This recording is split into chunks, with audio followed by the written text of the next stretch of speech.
हम लोग Allahabad RO APS group C group D में आए हुए पिछले साल के सवालों का रिवीज़न कर रहे हैं।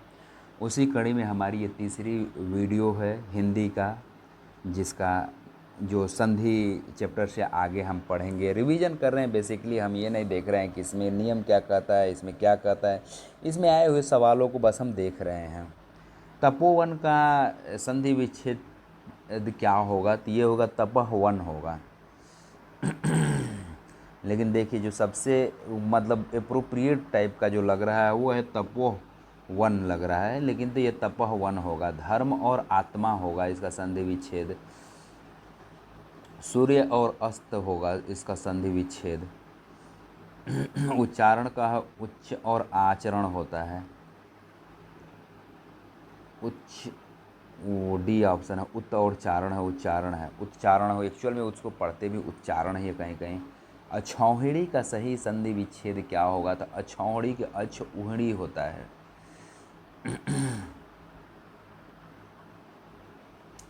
चंद्रोदय का चंद्र प्लस उदय होता है। समुद्रोद्मी का समुद्र प्लस उर्मी होता है समुद्रोमी।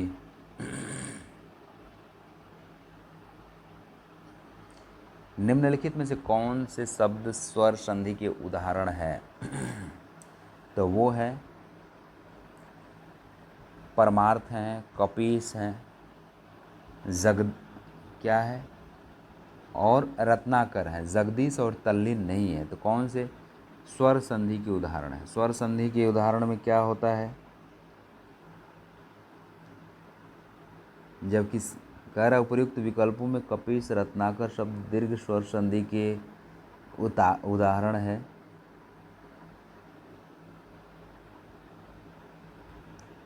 जबकि जगदीश और तल्लीन व्यंजन संधि के उदाहरण है। सूची 1 को सूची 2 से मिला दीजिए। कविश्वर, कविश्वर, कविंद्र, वेदांत, शिवालय। खैर ये तो कोई बहुत बड़ी बात नहीं थी। स्वर संधि वाला समूह छांटिए। स्वर संधि वाला समूह छांटिए। तो ये हो जाएगा आपको भोजनालय।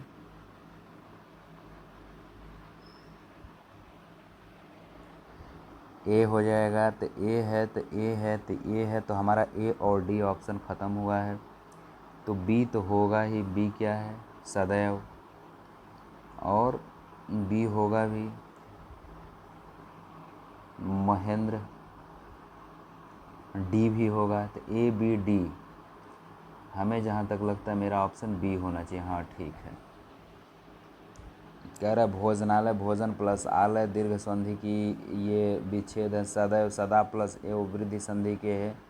महेंद्र महा प्लस इंद्र गुण संधि के उदाहरण है। संगम संग प्लस गम, सम प्लस गम व्यंजन संधि के उदाहरण है। परिच्छेद व्यंजन संधि के उदाहरण है।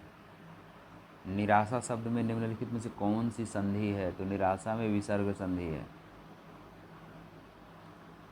स्वेच्छा का संधि रूप है स्वेच्छा। न्यून में प्रयुक्त संधि है, न्यून में प्रयुक्त संधि है यण संधि है। न्यून में प्रयुक्त संधि यण संधि है। इस संधि विच्छेद न्यून होगा यदि ई, ई, उ और री के बाद कोई भिन्न स्वर आए तो वो य, उ, वो, री हो जाता है। जैसे अन्वय। कह रहा है कि न्यून में प्रयुक्त संधि यण संधि है। इस संधि के विच्छेद न्यून होगा, नि प्लस ऊन।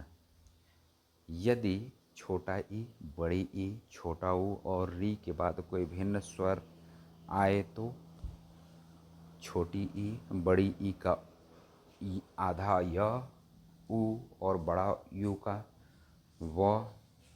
तो छोटी ई और बड़ी ई का आधा य और उ और बड़ा उ का आधा व और री का आधा र हो जाता है। अच्छा, आत्मोत्सर्ग में प्रयुक्त संधि है। आत्मोत्सर्ग में प्रयुक्त संधि गुण संधि है।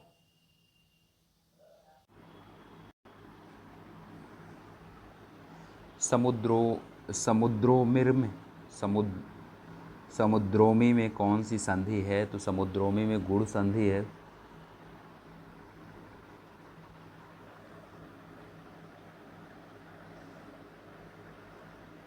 कह रहे हैं कि गुण संधि का पहचान ये है जब अ या आ के पश्चात ई और बड़ी ई हो तो वो ए हो जाता है, और अ या आ के पश्चात उ और ऊ हो तो वो ओ हो जाता है। अ और आ के पश्चात री हो तो अर्र हो जाता है। समुद्रोमी, समुद्रोर्मी, समुद्रोर्मी, समुद्रोर्मी, जलोर्मी, जलोर्मी बोलते हैं। समुद्रोर्मी क्या पढ़ते हैं इसको? समुद्रोर्मी, समुद्रोर्मी, समुद्रोर्मी, समुद्रोर्मी।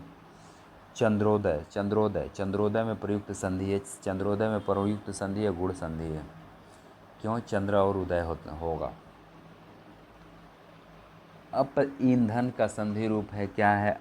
अबिंधन है।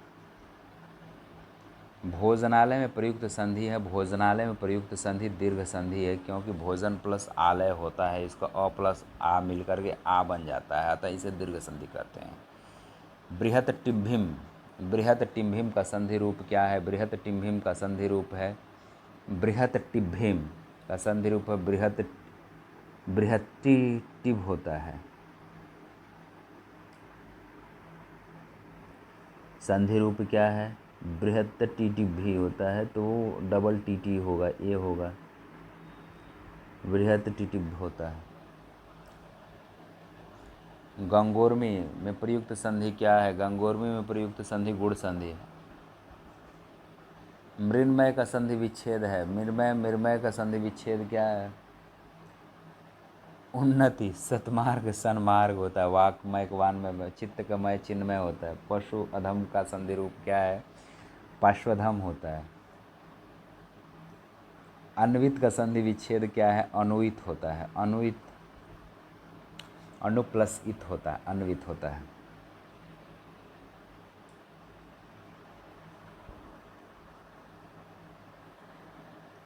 पितृण में प्रयुक्त संधि क्या है? पितृण में प्रयुक्त संधि दीर्घ संधि है।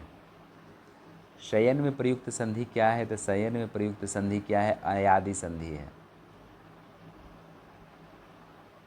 दिए गए विकल्प में निराशा का सही संधि विच्छेद कीजिए। निराशा का सही निह प्लस आशा होती है।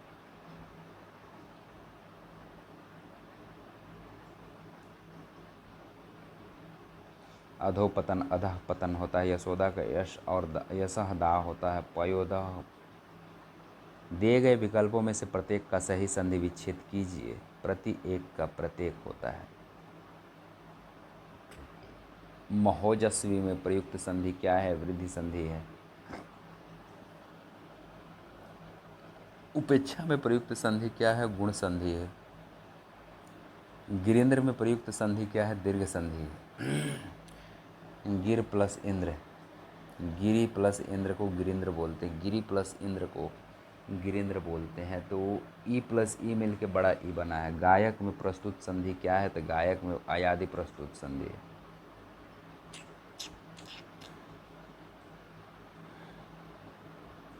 दिए गए विकल्पों में से उच्चारण का सही संधि विच्छेद चुने। उत और चारण। वर्णों का निम्नलिखित में से दिया गया मेल संधि का कौन सा प्रकार है? तो दिया गया मेल संधि गुण संधि का प्रकार है।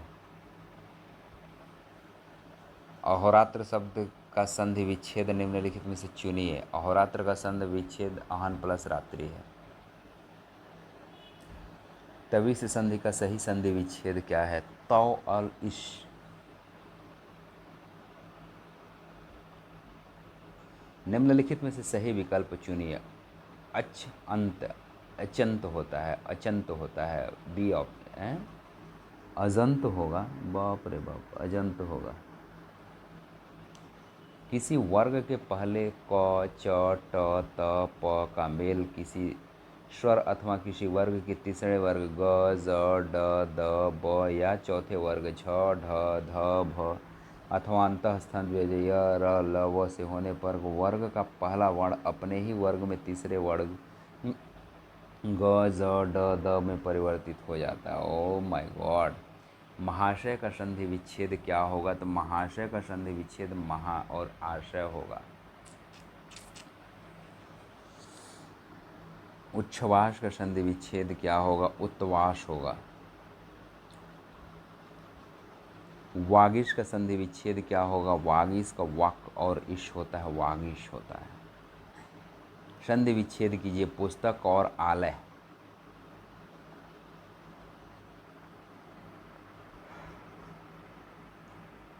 संधि विच्छेद कीजिए पुष्प और अंजलि। पुष्प और अंजलि, पुष्पांजलि। तत्क्षरण का सही संधि विच्छेद क्या है? तत्क्षरण का तत्सरण सही संधि विच्छेद है बहन। संग्रहालय का सही संधि विच्छेद क्या है? सम और ग्रह आलय का, समग्रह आलय। गवीश में प्रयुक्त संधि का नाम है अयादि संधि। समास। देवास किस समास का उदाहरण है? तो देवास द्वंद्व समास का उदाहरण है। चौराहा में समास क्या होगा? चौराहा में समास द्विगु समास होगा। भरपेट शब्द में कौन सा समास है? भरपेट शब्द में अव्ययी भाव समास है।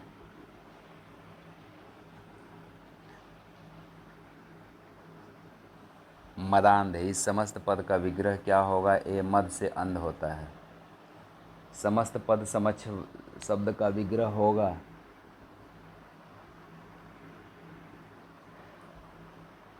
समक्ष का प्रत्यक्ष होता है।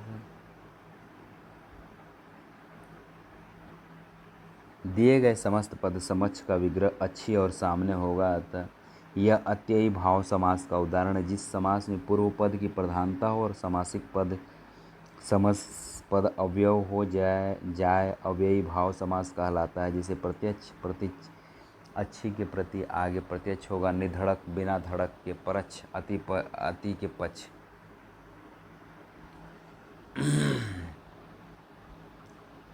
यथाशक्ति के शब्द में समास कौन सा है? तो अव्ययी भाव समास है। किस समास के दोनों पद प्रधान होते हैं और विग्रह में योजक चिन्हों का प्रयोग होता है? तो द्विगु द्वंद्व समास में। अच्छा, तो यहाँ मिलना है कि जैसे ऋण से मुक्ति तत्सपुरुष समास है। मुख्य है जो मंत्री कर्मधारण्य समास है। समय के अनुसार अव्ययी भाव समास है। सीता और राम द्वंद्व समास है। किस समास में योजक चिन्हों का प्रयोग किया जाता है? तो द्वंद्व समास में योजक चिन्हों का प्रयोग किया जाता है। दिए गए विकल्पों में से माता पिता शब्द की समास किस श्रेणी में आता है? तो द्वंद्व समास में ही आता है। अपना पराया भूल कर देश हित में सोचते हुए यह सत्यापन किया जाना कि रिक्त पद में कौन सा समास है? तो वही द्वंद्व समास है। दुरात्मा में निम्नलिखित में से कौन सा समास है? दुरात्मा में जो है कि कर्मधारण्य समास है। साहखर्च में प्रयुक्त समास कौन सा है? तो तत्सम पुरुष साहखर्च में प्रमुख समास है। क्षत्रिय धर्म में प्रयुक्त समास कौन सा है? तो क्षत्रिय धर्म में प्रयुक्त समास जो है समास विग्रह में क्षत्रियों में अधम तत्सम पुरुष समास में अंतिम पद प्रधान होता है। शैलोनत्र में प्रयुक्त समास क्या है? तो शैलोनत्र में कर्मधारण्य समास है। ऋषि मुनि में प्रयुक्त समास क्या है? ऋषि मुनि में प्रयुक्त समास द्वंद्व समास है। सदेह में प्रयुक्त समास क्या है? सदेह में प्रयुक्त समास बहुब्रीहि समास है। शाह खर्च में प्रयुक्त समास क्या है? तो तत्सम पुरुष समास शाह खर्च में प्रयुक्त समास है। कामचोर में प्रयुक्त समास क्या है? कामचोर में प्रयुक्त समास जो है तत्सम पुरुष है। अधर पल्लव में प्रयुक्त समास क्या है? अधर पल्लव में प्रयुक्त समास कर्मधारय समास है। जब तक जीवन है के लिए समस्त पद क्या है? यावत जीवन है। निर्जन में प्रयुक्त समास क्या है? बहुब्रीहि समास है। 10 हैं मुक्त जिसके समग्र समास विग्रह के उदाहरण हैं, तो ये है बहुब्रीहि समास के। कृताकृत में प्रयुक्त समास क्या है? तो कर्मधारण्य समास है। चंद्र है भाल जिसके यह समासिक विग्रह क्या है? बहुब्रीहि समास का उदाहरण है। यथार्थ में प्रयुक्त समास क्या है? यथार्थ में प्रयुक्त समास अव्ययी भाव समास है। दिए गए विकल्पों में से नीलकमल शब्द समास की किस श्रेणी में आता है? तो दिए गए विकल्प में से नीलकमल समास कर्मधारण्य समास की श्रेणी में आता है। गुणहीन में कौन सा समास पाया जाता है? तो गुणहीन में अपदान तत्पुरुष समास पाया जाता है। कर्म तत्पुरुष को कर्ण तारण पुरुष, अच्छा ये वाला बात है। माल गोदाम शब्द में कौन सा समास है? तो माल गोदाम शब्द में संप्रदान तत्पुरुष समास है। निम्नलिखित में से कौन सा एक पद में संधि समास दोनों है, उसका चयन कीजिए। तो यह है रामानुज। दिए गए विकल्प में रामानुज पद में संधि व समास दोनों है। रामानुजन में दीर्घ स्वर विच्छेद है राम और अनुज, और इसका तत्पुरुष समास है। समास विग्रह होगा राम का अनुज। त्रिलोचन ने कामदेव को भस्म कर दिया।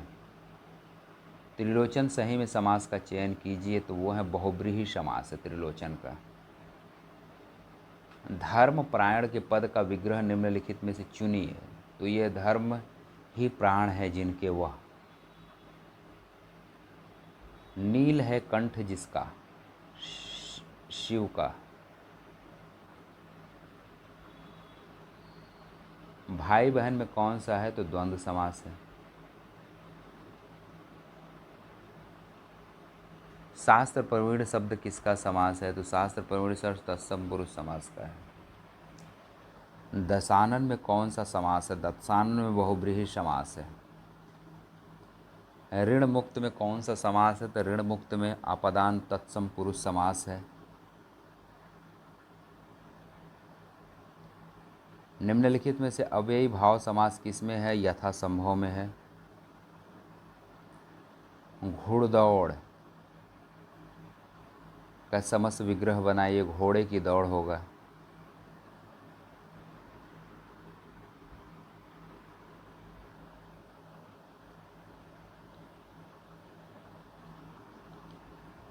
वाक्य भेद चैप्टर है। वाक्य के अंग के रूप में प्रयुक्त शब्द क्या कहलाता है? तो पद कहलाता है। वाक्य के अंग के रूप में प्रयुक्त शब्द पद कहलाता है। जैसे पदबंध, जब दो या दो से अधिक पद मिलकर एक ही शब्द, इकाई या संज्ञा, सर्वनाम, विशेषण, क्रिया, विशेषता करते हैं तो उसे पद को पद समूह कहते हैं। वाक्य में प्रयुक्त किए जाने वाले शब्द बन जाते हैं क्या? पद बन जाते हैं। रिश्वतखोर होने के कारण वह पकड़ा गया। वाक्य का संयुक्त वाक्य रूपांतरण क्या होगा? सी, वह रिश्वतखोर था इसलिए पकड़ा गया। अच्छा, दिए गए वाक्य रिश्वतखोर होने के कारण वो पकड़ा गया। संयुक्त वाक्य में रूपांतरण होगा वह रिश्वतखोर था इसलिए पकड़ा गया।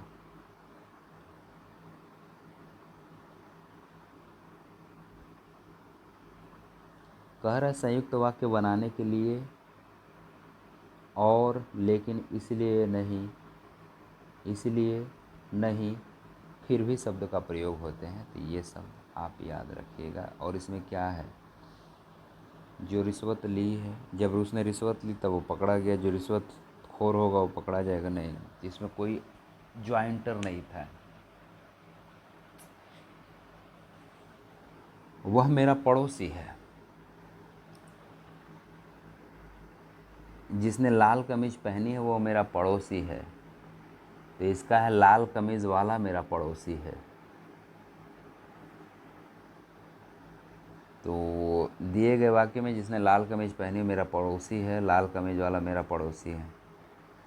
सरल वाक्य ऐसा वाक्य जिसमें एक ही क्रिया एक ही करता हो। तो जिस वाक्य में एक उद्देश्य एक ही विधेय होता है उसे सरल वाक्य कहलाते हैं। जैसे अनिल खाना खाता है।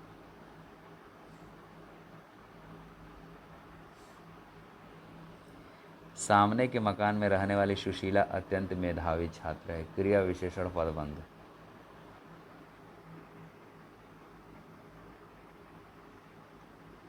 संज्ञा पदबंध।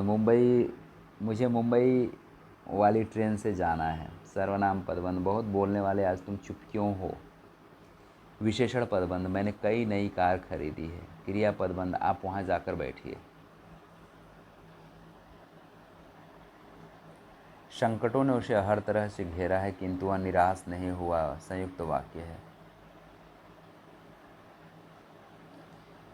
तुम अपने कार्य में सफल रहो, इच्छावाचक वाक्य है।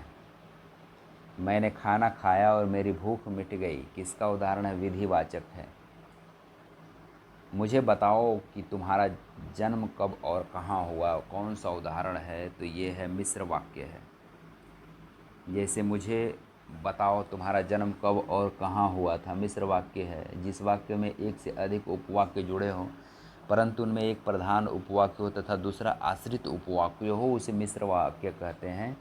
जैसे माँ ने कहा शाम को जल्दी लौट आना।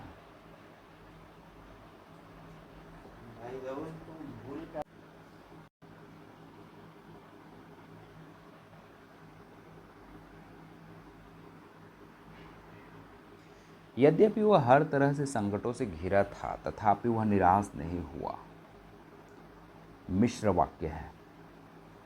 हर तरह से संकटों से घिरे रहने पर भी वो निराश नहीं हुआ, तो ये मिश्र वाक्य है। एंड सरल वाक्य है। हर तरह से संकटों से घिरा रहने पर वो निराश नहीं हुआ, उपयुक्त तो सरल वाक्य का उदाहरण है। यद्यपि वह हर तरीके से संकट तथापि वह निराश नहीं हुआ। अच्छा,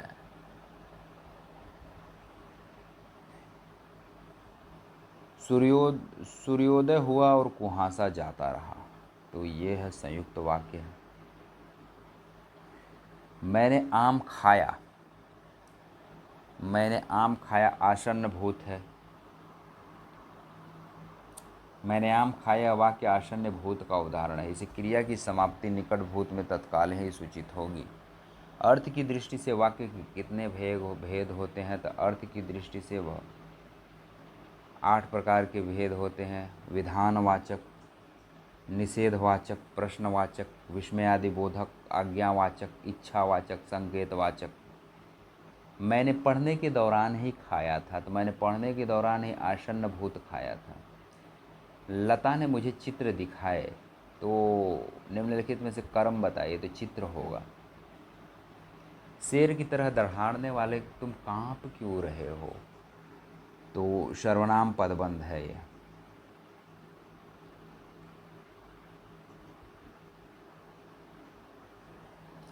दिए गए विकल्पों में से निम्न प्रकार का चयन कीजिए। गरीब मेहनत करता है लेकिन उसे उसका श्रम नहीं मिल पाता है, ये किसका है? संयुक्त वाक्य का उदाहरण है।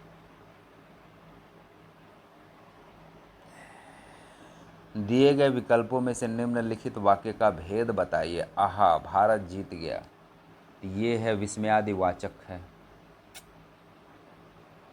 आश्रित उपवाक्य बताइए। मैंने एक आदमी को देखा जो बहुत मोटा था। आश्रित उपवाक्य को बताइए। मैंने एक आदमी को देखा जो बहुत मोटा था, जो बहुत मोटा था। क्यों? दिए गए वाक्य में एक आदमी को देखा जो बहुत मोटा था, बहुत मोटा आश्रित उपवाक्य है। आश्रित उपवाक्य का आरंभ जो, जिसे, यदि, क्यों आदि से होता है। कौन सा वाक्य संयुक्त वाक्य का उदाहरण है? तो वह आया। अगला जो सेगमेंट है, काल। माँ ने मुझसे सब्जी मंगाई। इससे बहुत कम क्वेश्चन पूछे जाते हैं। तो मंगाई क्या है? मंगाई क्या है? भूतकाल में हो गया, बात के पीछे छूट गया कि कब मंगाई थी, वो मतलब इसका सेंस ये निकलता है। वर्तमान काल के उदाहरण है, मैं जा रहा हूँ, मैं बस पहुँचने वाला हूँ, और वह तुरंत ही तो गया, यानी आप किसी को बता रहे हो वो तुरंत ही तो गया, यानी ABC जो है आपके, वो प्रेजेंट टेंस की बातें हैं। भविष्य काल मतलब आप इसमें ये देखना है कि जैसे कि ये सीधी सीधी बात होती है कि अभी क्या है उसको वर्तमान कहते हैं, पीछे जो बात हो गई उसको भविष्य बोलते हैं, और जो आगे होने वाली है उसको नहीं, पीछे जो हो गया उसको भूतकाल बोलते हैं, जो आगे अभी होने वाला है उसको भविष्य काल बोलते हैं। अब वो क्या है कि इनके भी अपने अपने अपने भेद होते हैं। इससे ज़्यादा सवाल नहीं पूछता है, जो सवाल आए हुए हैं बस उतने ही याद रखेंगे हम लोग। भविष्यत काल के भेदों की उचित विकल्प हैं। भविष्यत काल के भेदों की, सामान्य भविष्यत काल, संभाव्य भविष्यत काल, 2 तरीके का होता है। जिस रूप में ज्ञात हो कि कार्य होने वाला है उसे भविष्य काल कहते हैं। गा, गी, गे आदि शब्द आते हैं तो वही है। और इसमें भविष्य काल के 3 भविष्य काल होते हैं। सामान्य भविष्य काल, संभाव्य भविष्य काल, हेतु मद भविष्यत काल। जिससे पता चलता है कि क्रिया भूतकाल में होने वाली थी पर किसी कारण हो नहीं सकी, उसको क्या कहते हैं? तो उसको हेतु मद भूतकाल कहते हैं। ऐसी ही यदि हो जो भविष्य काल में होने वाली थी लेकिन हो नहीं सकी, उसे हेतु मद भविष्य काल कहते हैं। जिससे पता चलता है कि क्रिया भूतकाल में होने वाली थी परंतु किस कारण में हो नहीं पाई, तो उसे हेतु भूतकाल कहते हैं। ऐसे ही हेतु भविष्य काल होता है, ऐसे ही हेतु वो वर्तमान काल भी होता है। वह कमाए तो खाए ना, इसमें क्या है? इसमें है हेतु भविष्य काल।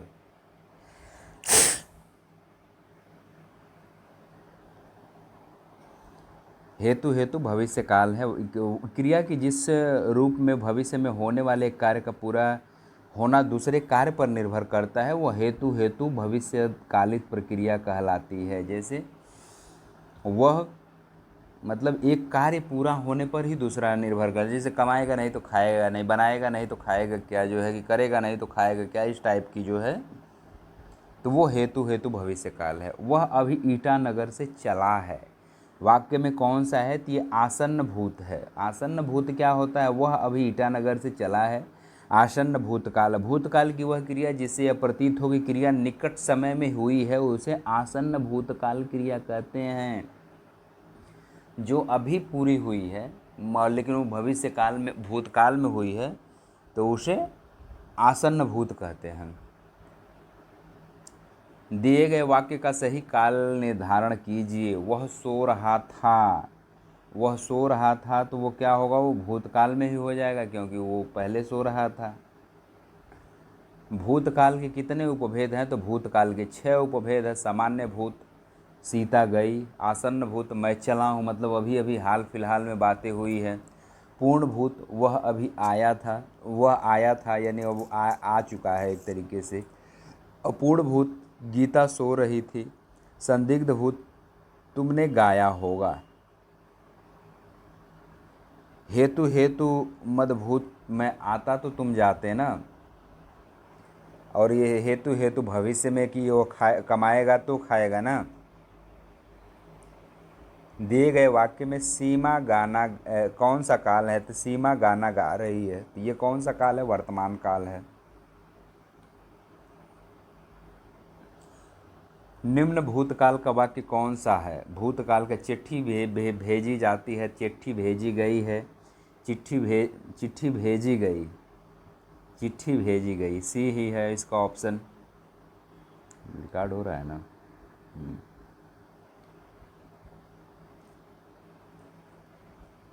अगला सवाल है, निम्न भूतकाल का वाक्य कौन सा है? चिट्ठी भेजी गई हो गया है। अब आगे देखते हैं। निम्न में से कौन सा भूतकाल है? यदि वह जाता तो मैं जाता, ये बात पीछे के लिए हो रही है। यदि वह जाता तो मैं जाता, मोहिनी खाती होगी, ये फ्यूचर का है, उसने खाया है। अभी ये हेतु भविष्य का भूतकाल है। मोहन ने पढ़ा है, ये भी हेतु है। यदि वह जाता तो मैं जाता, इस वाक्य में बीते हुए समय में जाने की बात की जा रही है, अतः भूतकाल हमें समझ में नहीं आ रहा है क्योंकि ये भी दोनों उसने खाया है, तो ये अभी हेतु है। तो कि जब इतना करीब आके लिखते हो तो ये कैसे हो जाएगा? यानी एब्सोल्यूट देख रहे हो क्या? भविष्य काल में बदलिए। बच्ची रो रही थी, बच्ची रोती थी, बच्ची रोती है, बच्ची रो रही है, बच्ची रो रही होगी तो बच्ची रोती थी, बच्ची रो रही होगी, और सॉरी यार, बच्ची रो रही होगी, सॉरी यार, भविष्य काल में बदलना है। भूतकाल में बदलिए। भूतकाल में यानी पीछे बाद में। माँ सोती है, माँ सोती थी, बात खत्म है। निम्न में से कौन सा वाक्य भूतकाल का है? यदि वह जाता तो मैं जाता, यही बात है। रस छंद अलंकार। सुबरन को ढूंढत फिरत कवि व्याभिचारी चोर काव्य पंक्ति में किस प्रकार का हुआ है? तो श्लेष अलंकार। सुमिरन मतलब सुबिरन के लिए सुबरन को अलग अलग जो है, सुबरन का मतलब कवि मतलब शब्द होता है, अच्छे शब्द होता है। व्याभिचारी मतलब अच्छी काया होता है। चोर मतलब सुबरन का के लिए वो चोर के लिए सुबरन का मतलब धन दौलत टाइप का, सोना चांदी होता है।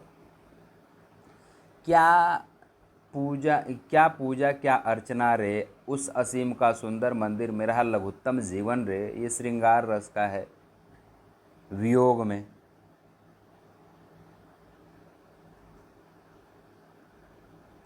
कि मतलब अब वो चला गया है टाइप की है, तो अब उसके बिना मेरा क्या ही उखड़, मतलब कुछ होने वाला नहीं है। तो वही कह रहे हैं कि क्या पूजा क्या अर्चना रे, क्या पूजा क्या अर्चना रे, उस असीम का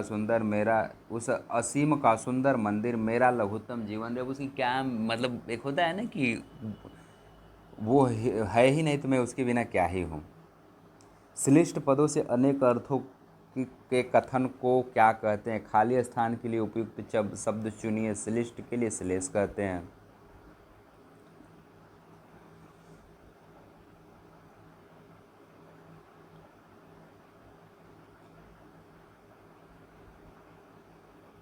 छंदों को पढ़ते समय कई स्थानों पर विराम विराम लेना पड़ता है। उन्हें क्या बोलते हैं? उन्हें यति नरसिम्हानंद बोलते हैं, तेरे माई के। निम्नलिखित में से कौन सा अर्थालंकार नहीं है? तो यमक अर्थालंकार नहीं है। अर्थालंकार अतिशयोक्ति है, उपमा है, रूपक है। अलंकार काव्य की शोभा बढ़ाने वाले शब्दों को अलंकार कहते हैं। शब्दालंकार जहाँ शब्दों के माध्यम से काव्य में चमत्कार होता है उसे शब्दालंकार कहते हैं। इनके भेद है, अनुप्रास है, यमक है, पुनरुक्ति है, विप्सा है, वक्रोक्ति है, श्लेष है। अर्थालंकार जिस जगह पर अर्थ के माध्यम से काव्य में चमत्कार उत्पन्न हो वहाँ अर्थालंकार होते हैं। रहमन पानी राखिए बिन पानी सब सुन, पानी गए न उबरे मोती मानुष चून में पंक्ति में कौन सा है? तो श्लेष अलंकार है। क्यों श्लेष है? श्लेष एक शब्द से अनेक अर्थों में प्रयुक्त हुआ है, इसीलिए है। मोती के अर्थ में चमक है, मनुष्य के अर्थ में वो प्रतिष्ठा है, चूने का अर्थ में जल है। निम्नलिखित अलंकारों में अर्थ का भेद करिए। बी उत्प्रेक्षा, अनुप्रास, यमक, श्लेष, ये शब्दालंकार है। और ये अर्थालंकार में है उपमा, रूपक, उत्प्रेक्षा, अतिशयोक्ति, मानवीकरण अलंकार। तो ये आप याद रखियो। हाय फूल सी कोमल बच्ची में ये कौन सा अलंकार है? तो उपमा अलंकार है। क्यों? क्योंकि बच्ची की तुलना फूल से की गई है। श्री कृष्ण के सुन वचन अर्जुन क्षोभ से जलने लगे, सब सील अपना भूल कर करतल युगल मलने लगे। संसार देखे अपना, हमारे शत्रु रण में मृत पड़े, करते हुए घोषणा वह हो गए उठकर खड़े। ये कौन सा है? ये वीर है या रौद्र है? रौद्र ही होगा, सी रौद्र रस है। प्रभु जी तुम चंदन हम पानी, भक्ति रस है। श्रृंगार रस का स्थायी भाव क्या है? श्रृंगार रस का रति, बरसत लालच लाल की, मुरली धरी लुकाए, सौह करे भौहनी हंसे, दैन कहे नट जाए। विभत्स रस का स्थायी भाव क्या है? जुजुप्सा। श्रृंगार रस का स्थायी भाव रति या प्रेम, करुण रस का शोक है, हास्य रस का हास है, वीर रस का उत्साह है, रौद्र रस का क्रोध है, विभित्सा का जुगुत्सा, ग्लानि घृणा है, भयानक का भय है, अद्भुत का विस्मय है, निशांत का निर्वेद या वैराग्य है। तो यदि अस्थायी भाव पूछे तो ये आप लगा दीजिएगा सवाल। भाव जिसके हृदय में रहते हैं उसे क्या बोलते हैं? तो उसे आश्रय बोलते हैं। निम्नलिखित पंक्तियों में कौन सा रस है? बरसत लालच लाल की, मुरली धरी लुकाई, सौह करे भौहनु हंसे, देह कने नट जाए। तो ये श्रृंगार रस है। जहाँ सहृदय के चित्त में रति नामक अस्थायी भाव, विभाव, अनुभव तथा संचारी भाव संयोग होता है, वह श्रृंगार रस की उत्पत्ति होती है। कहें जो पावे कौन, विद्याधन उदम बिना, ज्यों पंखे की पौन, बिना ढुलाए ना मिले। तो इस किसका है? तो ये सोरठा है। कनक कनकते सौगुनी, मादकता अधिकाय, वा खाए बौराय जग, या पाए बौराय। तो ये यमक का है कि वो यमक अलंकार है। एक शब्द की दो या दो से अधिक बार आवृत्ति होती है और अर्थ उसके भिन्न भिन्न होते हैं। जैसे वह बांसुरी की धुनि कनि परे कुल कनि हियोज तज भाजती। यहाँ कनि शब्द की दो बार आवृत्ति हुई है। प्रथम कनि का अर्थ है कान तथा दूसरे कनि का अर्थ मर्यादा, अतः इसमें यमक अलंकार है। फूले कास सकल महिछाई जनु बरसा ऋतु प्रकट बुढ़ाई में कौन सा अलंकार है? तो ये है उत्प्रेक्षा अलंकार है। सखी सोहत गोपाल के उर गुंजन की माल बाहर सोहत मनु पिए दावा नल की ज्वाल। बीती विभावरी जागरी पंक्ति में कौन सा अलंकार है? तो बीती विभावरी जागरी में पंक्ति में रूपक अलंकार है। मुद्रित महिपति मंदिर आए सेवक सचिव सुमंत बुलाए में कौन सा अलंकार है? तो यह अनुप्रास अलंकार है।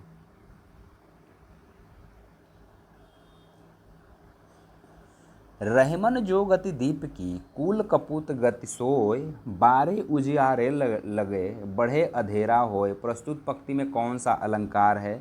तो श्लेष अलंकार है। क्यों? रहमन जो गति दीप की कुल कपूत गति सोए के बारे में उजियारे लगे बढ़े अंधेरा होए। पंक्ति में श्लेष अलंकार का उपयोग हुआ है। जब पंक्ति में एक ही शब्द के कई अर्थ होते हैं तो वहाँ श्लेष अलंकार होता है। दिए गए पंक्ति के बारे में शब्द बचपन तथा जलाना, बढ़े शब्द बड़े होना बुझाना दो अर्थों में है। यहाँ पर प्रस्तुत दीप के जलाने में अप्रस्तुत बुरे पत्र का आरोप किया गया है। सुरुचि सुवास सरस अनुरागा पंक्ति में प्रयुक्त अलंकार कौन सा है? तो यह अनुप्रास अलंकार है। जब दो या दो से अधिक शब्दों की समान वर्ण की आवृत्ति होती है तो वहाँ अनुप्रास अलंकार होता है। बैन सुन्या जबते मधुर तबने सुनत न बैन उपर्युक्त में कौन सा अलंकार है? तो उपर्युक्त में विरोधाभास अलंकार है। जहाँ किसी पंक्ति के शब्दों में एक ही वर्ण से एक से अधिक बार आता है वहाँ क्या होता है? अनुप्रास अलंकार कहलाता है। कौन सा है? तो इसलिए से यह हम ऊपर पढ़ चुके हैं। उपमेय उपमान का निषेध रहित आरोप हो तो कौन सा अलंकार होता है? तो वो रूपक होता है। बसंत में नाचा बहुत मेरा मन मयूर रेखांकित शब्द में मेरा मन मयूर अलंकार है। कौन सा है? रूपक है। वह दीप शिखासी शांत भाव में लीन, ये कौन सा है? तो ये उपमा है। निम्नलिखित में से कौन सा अलंकार है? बढ़त बढ़त संपत्ति सलील मन सरोवर बढ़ जाए घटत घटत सुन फिर घटे बरु शमूल को मिलाए में कौन सा अलंकार है? तो रूपक है। जहाँ अचेतन प्रकृति में भी मानवीय क्रियाओं का आरोप हो वहाँ पे क्या होता है? मानवीकरण होता है। मुहावरे एवं लोकोक्तियाँ क्या है भैया?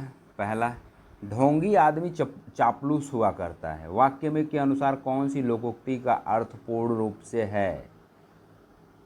अतिशय भक्ति चोर के लक्षण। अतिशय भक्ति चोर के लक्षण मतलब आपकी बहुत खुशामद कर रहा हो तो वो चोर है। अतिशय भक्ति चोर के लक्षण। अंधों में काना राजा, मूर्खों में कुछ पढ़ा लिखा व्यक्ति होता है। अतिशय भक्ति चोर ढोंगी आदमी चापलूस हुआ करता है के लक्षण है। ऊँट के मुंह में जीरा, आवश्यकता से बहुत कम मिलना, आंसुओं से प्यास बुझाना, बड़े काम के लिए विशेष यत्न की नहीं आवश्यकता होती है। अच्छा, आंसुओं से प्यास नहीं बुझती है, बड़े काम के लिए विशेष यत्न की आवश्यकता होती है? नहीं होती है। होती है भाई। आँख का अंधा नाम नयन सुख। मुहावरे का अर्थ क्या होता है? जन्मान नहीं, नयन सुख होना, बीमारी कारण अंधा होना, गुण के विरुद्ध नाम होना।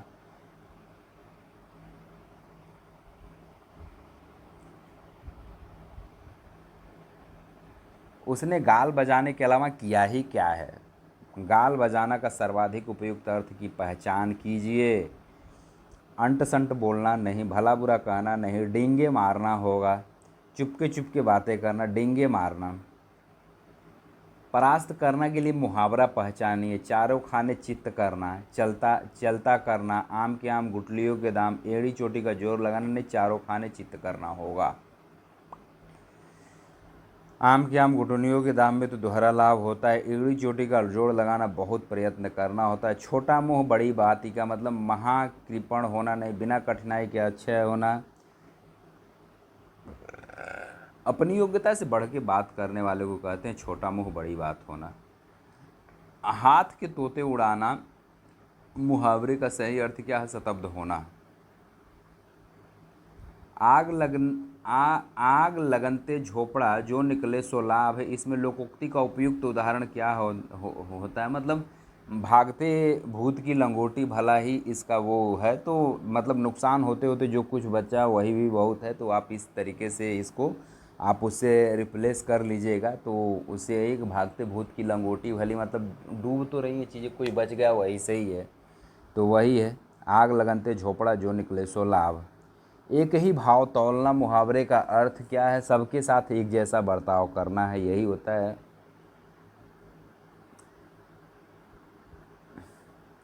9 दिन चले 2.5 कोस का मतलब है कि काम बहुत ढीली गति से, धीमी गति से करना काम होता है।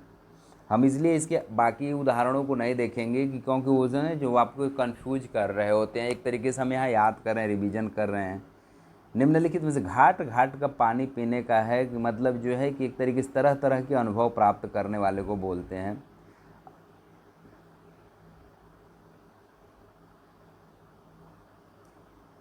तरह का तरह, जैसे घाट घाट का पानी, रमेश को धोखा देकर उसकी संपत्ति हड़पना आसान नहीं, वो घाट घाट का पानी पीकर बैठा है।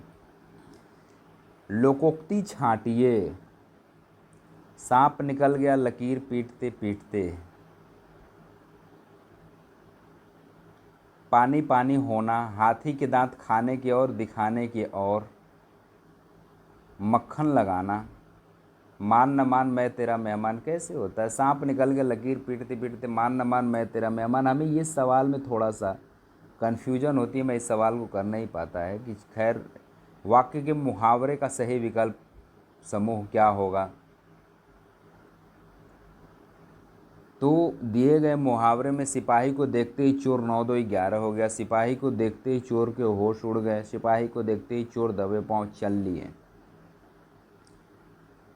सिपाही को देखते ही चोर भीगी बिल्ली बन लिए थे।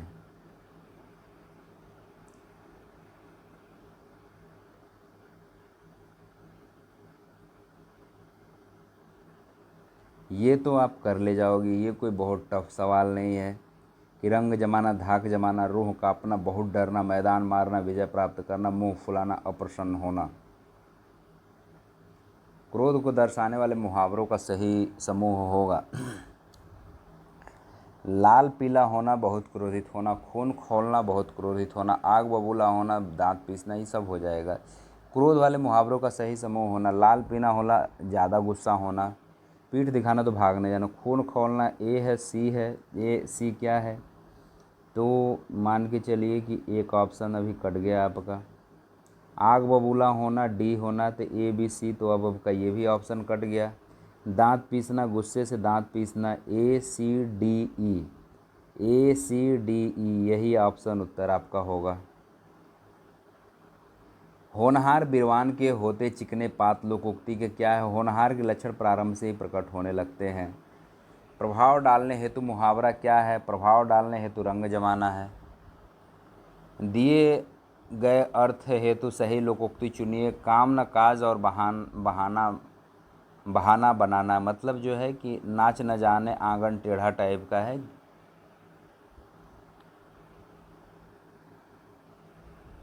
गुड़ खाए और गुलगुले से परहेज, जो है झूठा ढोंग रचना। गुड़ स्वयं कोई कार्य करना और दूसरों को मना करना, या तो झूठा ढोंग रचना, या स्वयं कोई कार्य करना और दूसरों। ए और सी में से क्या ऑप्शन है? ए, झूठा गुड़ खाए और गुलगुले से परहेज का अर्थ है झूठा ढोंग रचना। दुकान पकवान, ऊंची दुकान फीका पकवान, सी होगा। स्पष्ट कह देना, भाव को व्यक्त करने वाला मुहावरा क्या है? 2 टूक बात कहना। क्रोध से पागल होना, क्रोध से पागल होना, जहर उगलना नहीं, पहाड़ धज्जियाँ उड़ाना, जल भूनकर खाक हो जाना, डी होगा। जल जहर उगलना मतलब अपमानजनक बातें कहना, पहाड़ टूट पड़ना, भारी विपत्ति आना, धज्जियाँ उड़ाना मतलब किसी को चुन चुन कर गिराना। गूलर के फूल होने का मतलब जो है कि लापता होना एक तरीके से होता है। दांत तालू में जमना, बुरे दिन आ जाना, चांदी काटना, खूब धन पैदा करना, घने पानी पड़ जाना, घड़ों पर पानी पड़ जाना, बहुत लज्जित होना, जहर का घूंट पीना, असह्य स्थिति को भी सहन करना। इतिश्री होना मतलब अंत होना, कुएं में ही भांग पड़ना, सभी लोगों की बुद्धि भ्रष्ट है। दूध के दांत न टूटने का अर्थ क्या है? अधिक घमंड नहीं, ज्ञानहीन होना। किस क्रम में लोकोक्ति नहीं है? तो किस क्रम में? चींटी के पर निकलना। दिए गए प्रश्नों में चींटी के पर निकलना मुहावरा है, जबकि तीनों अन्य लोकोक्ति है। लोकोक्ति जन सामान्य में प्रचलित उक्ति या कथन को लोकोक्ति कहते हैं। मुँह जोह कर काम करने वाले, इस भाव को व्यक्त करने वाले मुहावरे को क्या बोलते हैं? अड़ियल टट्टू।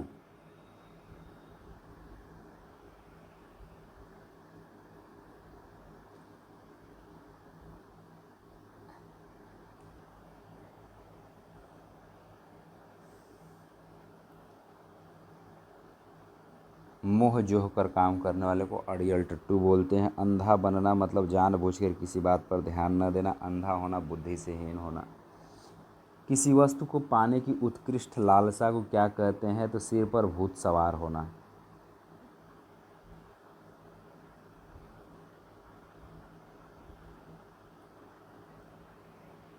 अभी कितना है?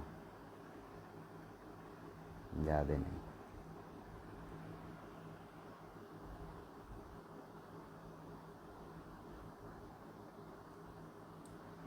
बात की बात में मुहावरे का अर्थ क्या है? अति शीघ्र है, मतलब आप जैसे बोल रहे हैं बीच में मत बोल टाइप की बात है, तो बात की बात में नहीं है। जब बोल रहे हैं तो एक बार बात ख़त्म हो जाने चाहिए। आँख में खून उतरना मतलब अधिक क्रोधित होना। दीक्षा देना, इस भाव को व्यक्त करना है क्या होता है कि ये कान फूंकना होता है। एक ही रट लगाना, इस भाव को व्यक्त करने वाला मुहावरा क्या है? फिर सिर पर भूत सवार होना। सिर पीटना, सिर फिर से जाना नहीं, सिर पर सवार होना नहीं। सिर पर सवार होना पीछे पड़ना होता है। सिर पीटना मतलब पश्चाताप करना। सिर फिर जाना मतलब पागल हो जाना। सहज पको सो मीठा होए, सहज पके सो मीठा होए लोकोक्ति का अर्थ क्या? धीरे धीरे किया कार्य अच्छा होता है। कानन करतना मुहावरे का अर्थ है कान कतरना। कान कतरना चुगली देना, बहुत चतुराई दिखाना, संतोष होना, चुगली करना ही होता होगा। बहुत चतुराई दिखाना। कान कतरने का मतलब बहुत चतुराई दिखाना होता है। शहद लगाकर चाटना, किसी चीज़ का व्यर्थ लेकर बैठे रहना। अच्छा, शहद लगाकर चाटना, किसी चीज़ का व्यर्थ लेकर बैठे रहना। पानी पीकर जात करना, जात पूछना। काम करके पछताना होता है। पौ 12 होना, अत्यधिक लाभ होना। घड़ों पर पानी पड़ना, लज्जित होना। पैसों का गुलाम, इस भाव को व्यक्त करने के लिए क्या सहयोग? भाड़े का टट्टू है। अंधेर नगरी मुहावरे का अर्थ है जहाँ अन्याय का बोलबाला है, जहाँ ईमानदारी का अभाव है, जहाँ धांधली का बोलबाला है, ऐसा स्थान जहाँ भ्रष्टाचार, अव्यवस्था, अराजकता, कुशासन का बोलबाला है। तितर बितर होना, इस भाव को व्यक्त करने वाला मुहावरा क्या है? 3-13 होना।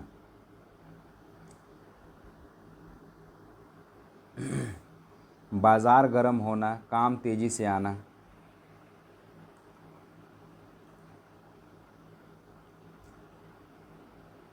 लेने के देने पड़ना, मुहावरे का अर्थ क्या है? लाभ के बदले हानि होगा क्या? लाभ के बदले हानि ही है। घड़ों पर पानी पड़ना, लज्जित होना, शर्मिंदा होना। रवि का मन आज पढ़ाई में नहीं लग रहा था। उसे आज चाट पकौड़ी खाने का मन था। वो अपनी माँ के पास गया और बोला, माँ तुम आज बहुत सुंदर दिख रही हो। कौन सा मुहावरा रवि के इस व्यवहार को बखूबी दर्शाता है? मन भाए भुंडी हिलाए, नाच न जाने आंगन टेढ़ा, अपना उल्लू सीधा करना, तो अपना उल्लू सीधा करना, ये न नौ मनते लोगा न, नहीं, अपना उल्लू सीधा करना। उसे पढ़ने का मन नहीं था तो इसलिए माँ की खुशामद करने लगा। कुछ लोगों की सोच तो साधारण होती है, लेकिन उनका मुंह हमेशा चपर चपर चलता रहता है। अधजल गगरी छलकत जाए वाली बात है। गांठ का पूरा आँख का अंधा। मूर्ख व्यक्ति धनी किंतु मूर्ख व्यक्ति ही होगा, यही है।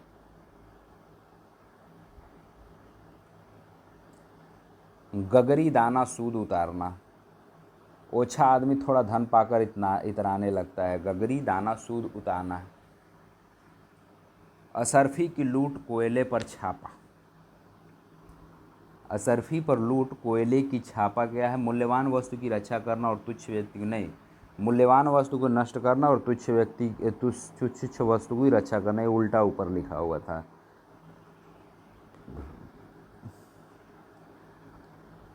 खरबूजे को खरबूजा देखकर रंग बदलता है, तो यही ए ऑप्शन होगा। बुरी संगत का प्रभाव वो वही होता है। मेल में बड़ी शक्ति होती है। यह किस मुहावरे का अर्थ है? तो एक और एक 11 होते हैं, मतलब एक से एक मिले तो 11, मतलब बड़ी शक्ति होती है टाइप की। दी गई लोकोक्ति का अर्थ बताइए। काला अक्षर भैंस बराबर, बिल्कुल अनपढ़ व्यक्ति होता है वो। अक्ल बड़ी या भैंस का अर्थ बताइए। अपने कर्म का शारीरिक बल से बुद्धि बड़ी है, यही सही है इसका। खैर हमारे हिसाब से तो भैंस ही बड़ी है। ज़बरदस्ती का मेहमान अर्थ के लिए क्या है? मान न मान मैं तेरा मेहमान।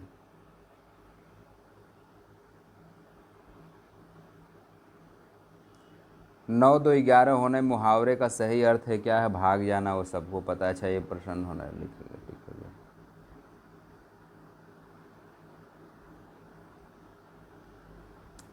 दोहरा लाभ, आम के आम गुटलियों के दाम, डी होगा ऑप्शन इसका।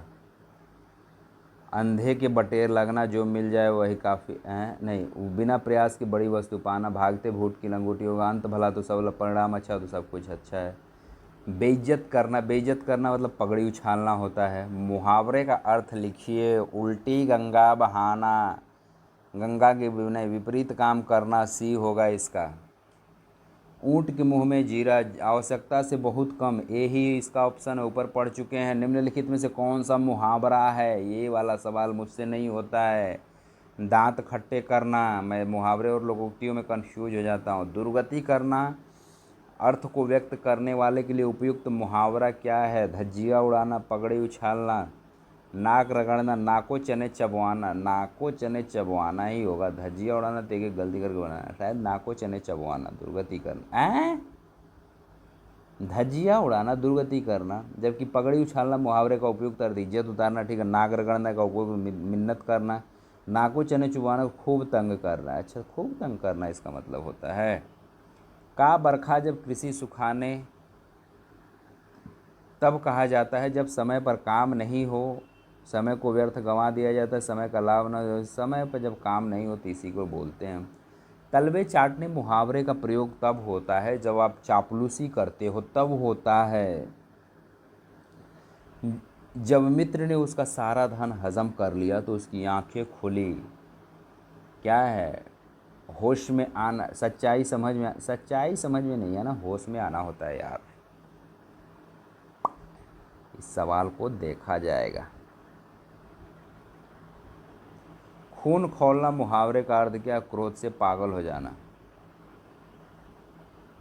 दिन में यह सोफा बन जाता है, रात में पलंग, जहाँ चाह वहाँ राम के, एक पंथ दो काज, एक पंथ दो काज ही है ये। तो ये था दोस्तों हिंदी का पूरा सिलेबस। अब इसके आगे हम कुछ और आगे पढ़ेंगे, और यह अपठित गद्यांश में नहीं करूँगा क्योंकि इससे सवाल मुझे कोई दिक्कत नहीं करते हैं। तो और ये पढ़ना कोई मतलब हमें नहीं लगता है समझदारी भरा बात है, तो इसीलिए इसको आप लोग खुद पढ़िएगा। ये था मेरा हिंदी का टोटल सिलेबस का रिवीजन। मिलते हैं आपसे किसी अन्य सब्जेक्ट के रिवीजन में।